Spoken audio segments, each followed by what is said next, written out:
I'm Katrin, 28. Standing in the sunlit living room of my new condo, I watch dust motes dance in the golden beams that spill across the hardwood floors. A year ago, I never would have imagined I'd be here, in this beautiful place, owning a piece of my own world. But life has a funny way of turning things around, especially after hitting rock bottom. It all started when I stepped out of the taxi after a grueling 4-hour flight from New York.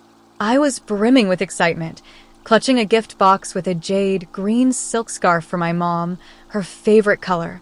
In my other hand was my briefcase, holding the contracts for a $2.5 million marketing deal I'd just sealed. I couldn't wait to share the good news with my family. But as I approached our front gate, my smile froze. There were 18 large black garbage bags lined up neatly, like silent guards. Behind them, my mom, Helen, and my 3 siblings, Tom, Lily, and Jake, stood on the front lawn, forming a human wall. Mom had her arms crossed, and her chin was tilted up slightly, a look that always made my stomach churn since I was a kid. "What's going on?" I asked, my voice sounding foreign to my own ears. Mom's face was as calm as if she were talking about the weather. "Catherine, you're 28. It's time to be independent. These bags have your things." I was in shock. After Dad died when I was 10, his will divided the ownership of our family home equally among all of us. Even though Mom held the deed, I clearly remembered sitting in Mr. Thompson's office, swinging my legs on the high chair as he explained I owned 1/5 of the house. My siblings had always reminded me that they'd moved out by 25 and started their adult lives, while I'd stayed at home. Never mind that I paid more than my share of the bills. Just a week before my New York trip, Mom had been unusually distracted when I mentioned my possible promotion. Now it all made sense. They'd been planning this for weeks. Tom stepped forward, hands in his pockets. "It's to teach you responsibility, Catherine. You need this push." Mom sighed as if I were being deliberately difficult. "The house is sold. The new owners want it right away." I was furious. "Sold? Without even asking me? I'm a legal co-owner."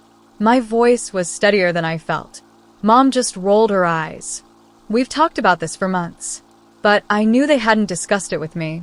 As I opened the garbage bags, I found my winter clothes, books, and shoes. And there, crumpled between my old sneakers and cleaning supplies, was the silk scarf I'd bought for Mom. She must have rummaged through my suitcase while I was showering. I folded the scarf and put it in my pocket. Something inside me shifted. I decided I'd clear all my things by sunset. While loading the bags, I found a real estate listing for a house. The listing date was 3 months ago. All this time, while I was working long hours, closing deals, and paying my share of the property taxes, they'd been showing my bedroom to strangers. That evening, on my friend Amy's living room floor, I saw on my laptop that my family was celebrating at an expensive French restaurant. Mom's caption said, "New beginnings for everyone." They'd gone straight from evicting me to a fancy dinner. I realized they'd waited until I closed the New York deal, knowing I'd be too busy to fight back.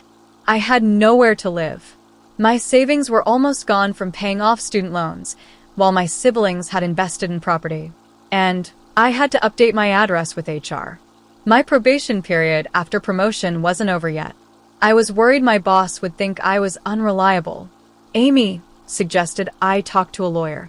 Her boyfriend, a law student, recommended one who offered free consultations. The lawyer's email confirmed that I legally owned 20% of the house, and the reduced payment they were offering violated my inheritance rights. Then, Mom texted the whole family, saying they'd had to take drastic measures because I refused to grow up. I also lost my Thanksgiving invitation from Aunt Carol. And I found out Mom had opened utility accounts using my social security number when I was in college, leaving me with $4,000 in unpaid bills. I was at my wit's end. But then at the 15th apartment viewing, the property manager, Mr. Brown, recognized me from a marketing campaign I'd done for his brother's store. He offered me an off-market apartment. 2 days later, Mom asked to meet at a coffee shop.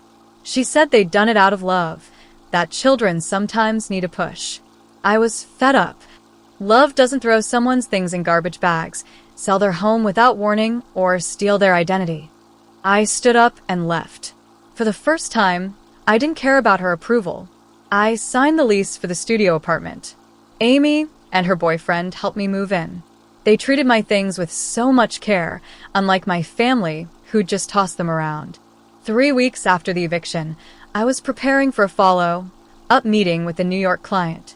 Just then, Jake texted me that Mom had lost all the money from the house investment. It was a scam. Mom called me, asking to stay with me temporarily. I was in a tough spot. Should I help her with clear boundaries or cut ties completely? I decided to think about it. I met with my therapist, Dr. Smith, and we crafted a response with conditions: no living together, limited financial help, and mandatory family therapy. When I met Mom at the cafe again, I presented her with an option for a senior apartment.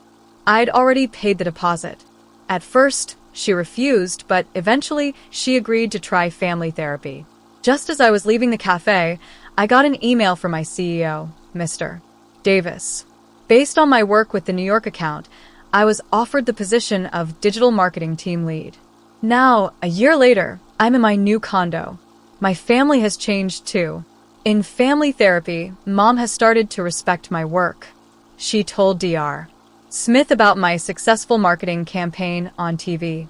I've grown from a girl desperate for my mother's approval to a woman who knows her worth.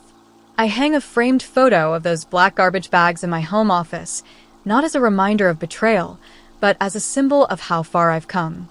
And I've set up a small grant program for young adults forced out of their homes by family, using my promotion bonuses.